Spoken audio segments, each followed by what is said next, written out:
We're all different in our own ways, but have you ever thought about why? Why some of us can do certain things and some can't? Those things are caused by genetics, and some genes, such as the ability to roll your tongue, are a result.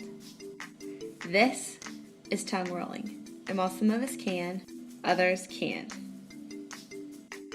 General biology professor Beth Stillebauer explains why this happens. It used to be thought that there was one gene that controlled tongue rolling, the ability to roll your tongue. But if you had two versions that are considered dominant, that you would be able to roll your tongue.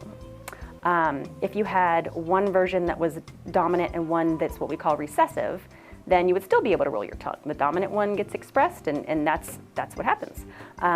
If you had two versions that were considered recessive, then you would not be able to roll your tongue. So basically, you get the tongue rolling gene from one or both of your parents. But is this completely true?